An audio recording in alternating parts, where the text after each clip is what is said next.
All right, friends, it's Timan, and we're gonna do an educational video today, bro. That's right. So I'm gonna do an educational video, and I guess I'm gonna educate some people out there why bodybuilding, real bodybuilding, is not a sport. It's also not a beauty pageant either. But anyways, I mean that's the fake bodybuilding, whatever they want to call it over there, aesthetic, something, drug, sport. Drug, beauty pageant, whatever. I don't know, man. Cosmetic look. Anyway, so we're going to talk about real bodybuilding, bro. Why it is not considered a sport and why it's not based on performance and endurance like people are doing in the gym for the other lifting performance endurance lifting slaves. Yeah, man. That's the whole point. Anyways, so I pulled this up from AI. This pretty much like they put all the sections here where they pulled up this information from. They compile it. It's compiled by AI. It's not fake, okay? Anyway, yeah, let's get to it. So this is just one, and I'm going to go into another one after this. So EIMD, training, which stands for exercise-induced muscle damage training, is negatively associated with strength, power, speed, and overall performance, as it intentionally causes muscle damage, leading to temporary decreases in muscle function and reduced ability to generate force quickly, impacting athletic performance across various aspects like sprinting, jumping, and agility.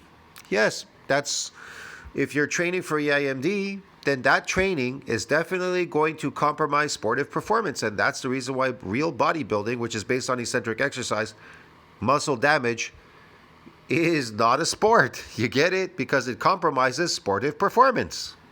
Now, if you're lifting concentrically, you do not get damage. So that's based on performance. That's not based on EIMD training. That's the difference.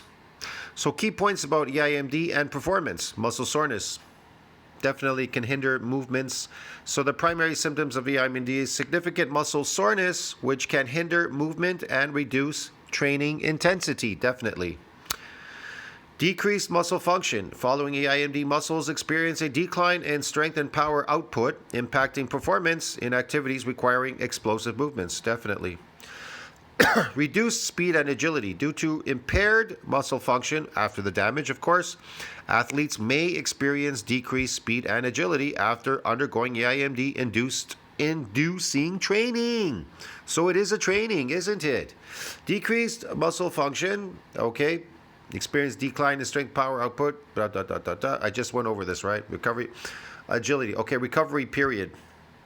To optimize performance, athletes need to allow sufficient recovery time after EIMD training to allow muscles to repair and what? Rebuild. Repair and what? Rebuild. Yeah, hooray.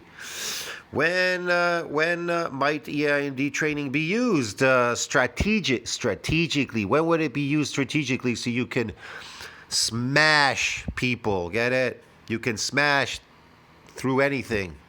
You can beat anybody. Well, I'll tell you when. Adaptation to new exercises. Introducing new exercises that cause a degree of muscle damage, well, that's one way, yeah. There's many other ways. Can help the body adapt to new movements over time. You definitely get this in the beginning. Whatever sport that you are doing and you do it vigorously, you definitely are going to get damaged in the beginning for sure, 100%. Incorporating periodization. Incorporating EIMD training phases strategically within a training plan can potentially lead to greater muscle growth and strength gains when followed by proper recovery periods. Proper recovery is the key, my friend. So we're going to go to the next one.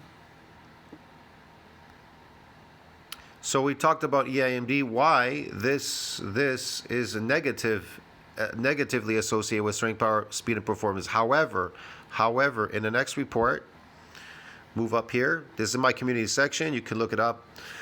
The next one is eccentric exercises strongly associated with what? Improvements in muscle strength, power, speed, and overall performance, particularly in activities involving rapid changes. So after you come out of this damage doing eccentric exercises, EIMD training, you are going to have strength, power, speed, and performance and all that.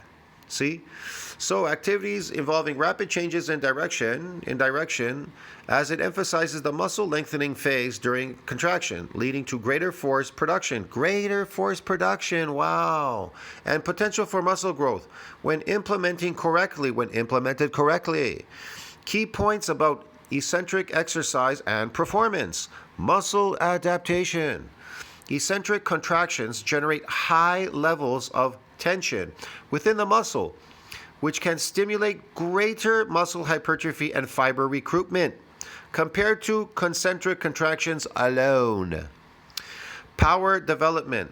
By focusing on the muscle lengthening phase, eccentric training can enhance the rate of force development, which is crucial for explosive movement like jumping and sprinting. Yes, if you want to be the fastest guy in the world, and sprinting and jumping. Injury prevention. Eccentric exercises can help improve muscle resilience and tendon strength, potentially reducing the risk of muscle strains and injuries, especially because you're building muscle. It makes you stronger. It's resilient from getting injured, especially in sports with rapid directional changes. That's when people twist and turn. You get these people that play tennis and they slide, boom, and then they pull something or whatever, or some directional change that you're doing. Football, whatever, they get these problems. Movement efficiency. Incorporating eccentric movements can optimize muscle length. It also develops your bones and your ligaments and tendons. High tension relationship leading to better control and coordination during dynamic movements. Very important. Examples of eccentric exercise: lowering phase of a squat, downward phase of a push-up, controlled lowering during a dumbbell curl, and deceleration phase during a jump. Yeah. All right, man. We're going to go to another part here that I have. And I'll explain why you people are adapted and you're not getting any more adaptations doing your eccentric exercises. So up here is by AI. This is from NCBI here at the bottom. So at the bottom here, a second period of exercise a week after the first produces much less damage. This is a result of an adaptation process.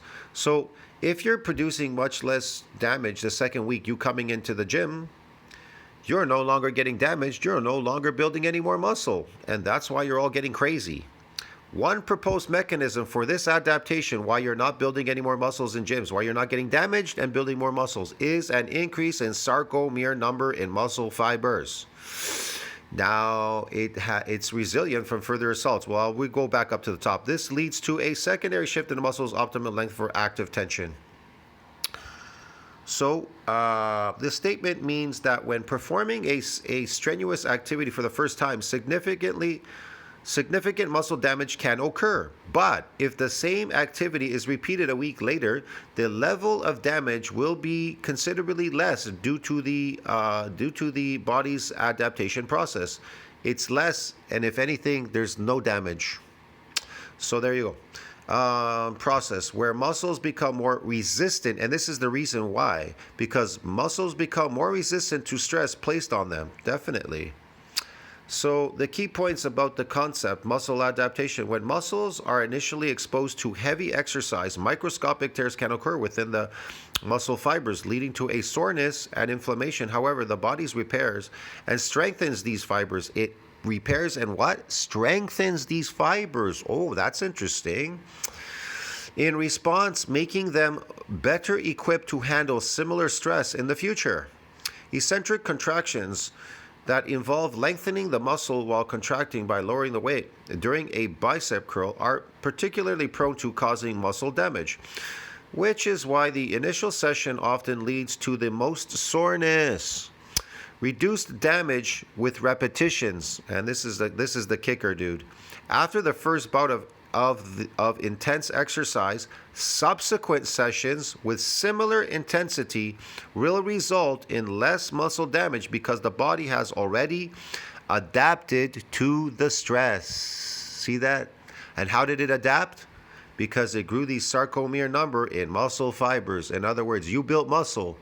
So when you build muscle, your body prevents you from building any more muscle. See the thing? You come in the gym, right? Here's the thing. Look, you come in the gym, you get this damage, right?